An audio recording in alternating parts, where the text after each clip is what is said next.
On May 27th, Leigh Wood will once again face one of the most dangerous fighters in boxing, Mauricio Lara, a true demon in the ring, who will once again be looking for that devastating outcome.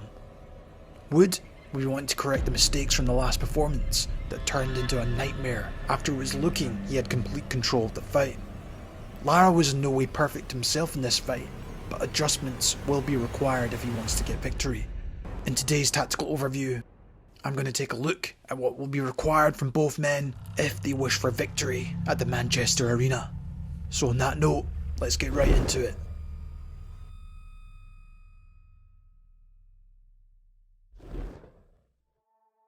Let's start off with the challenger, Leigh Wood.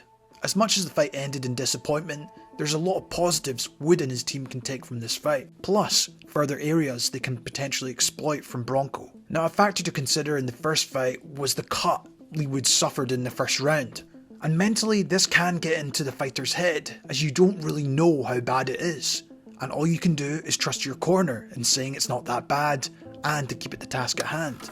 And I think initially psychologically in this fight did make Wood slightly hesitant as he came into the next round. However, despite that initial issue, Wood did a terrific job with the lead hand in terms of measuring up with it before feinting and going to the body, before changing up and throwing with the right hand instead.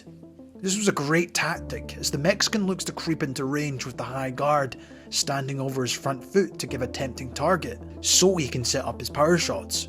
Very much like we've seen Canelo do over the years. This tactic did help to keep him at bay at times and disrupt his rhythm from committing himself, as he clearly respected the power of Wood's right hand as he hurt him a few times throughout the fight with it. However, there were holes in this tactic as Wood would be far too passive with it sometimes by standing his ground or keeping it out for too long. And for me, he really does need to throw more jabs with variation of power and location before moving out of range and keeping Lara at the end of his punches. The other area of great success Wood had was the variation with the right hand, which seemed to be doing the trick at keeping Lara from committing. He would throw it as a 1-2, a lead straight, a wide looping hook around the guard, or going to the body. And no doubt Wood and his team will be looking to set up this punch again through the use of variation. Plus, as Lara gets frustrated, he does like to throw those wide looping hooks at times, which can leave him in a vulnerable position to be attacked.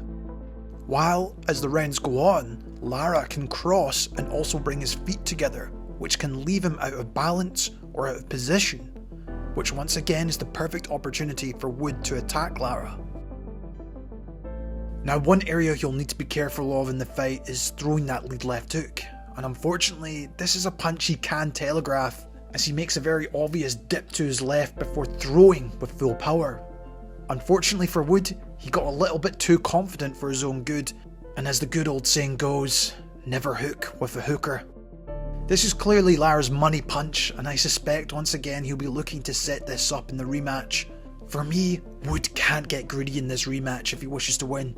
He needs to use more power variation with the jab and continue to set up that right hand, while he can't afford to stand his ground and admire his work, as this is where Lara will look to set up his own opportunities.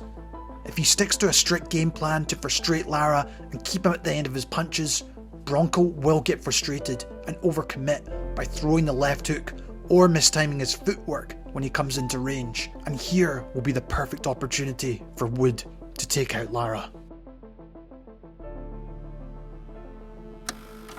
Let's take a look at Lara now. The Mexican can be seen as wild at times, as his nickname Bronco suggests, as he can be quite raw in his approach.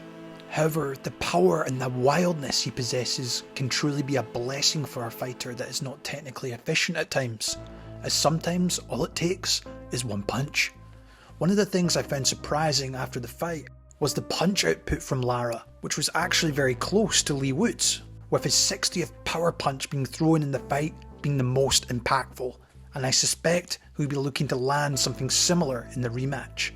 Now, Lara is quite a fast starter, but there was clearly respect for Wood's power as he looked to suss out his approach. As mentioned before, Lara likes to creep into range using that high guard defense while looking to slip the lead hand before throwing an explosive attack. I suspect Wood will be looking to use the lead hand again to manage the distance, but Mauricio did a good job in terms of closing the distance and using a gazelle jab, which he landed quite a few times in the fight, which is a very good technique in terms of closing the distance and creating unpredictability. And this might be a useful tactic once again to get on the inside of Wood so he can land his power punches.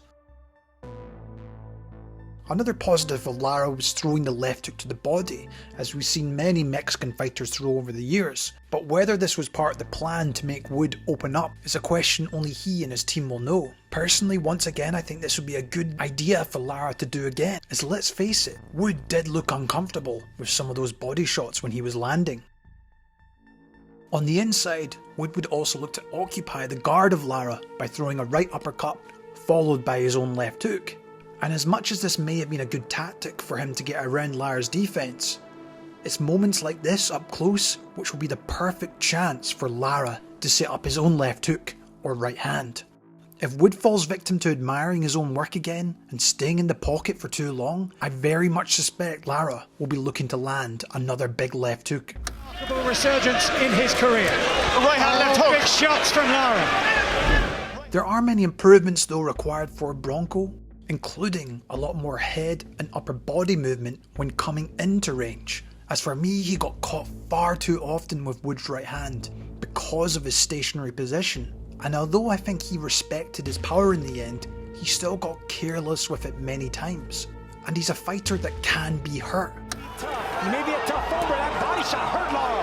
That body shot hurt him. He'll never be a fighter that is constantly pawing out his hand like Wood is. But in this fight, he can't let him gain confidence with this punch, otherwise Leigh will set him up eventually. I do suspect in this fight once again he'll be trying to close the distance and wear down Leigh Wood with body shots in the hope he potentially gets a bit too greedy so he can either catch, block and counter or time him with his own power punch. However, it could come down to how disciplined Wood is in this fight and if he doesn't engage in the pocket as much as he did in the first.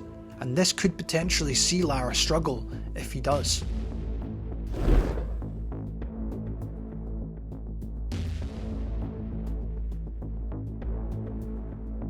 This is a career-defining fight for Leigh Wood, who will need to battle the demons from the last fight, as it was Leigh that was put down with the extremely heavy shot, and the fact his corner threw in the towel will potentially mentally make him more cautious to engage, as if he goes down heavy again, another towel could well be thrown in. For Lara, it's looking like this could be the beginning of something special. If he comes to the UK again and gets another KO, it could very well see Bronco become one of the most popular stars in boxing. This has been Jamie from Boxing Life. Let me know your thoughts on the rematch. Do you think Leigh can put on a disciplined performance, or will Lara once again set him up with a devastating blow? As always, thanks so much for watching. Enjoy the fight when it comes, and I'll see you in the next one.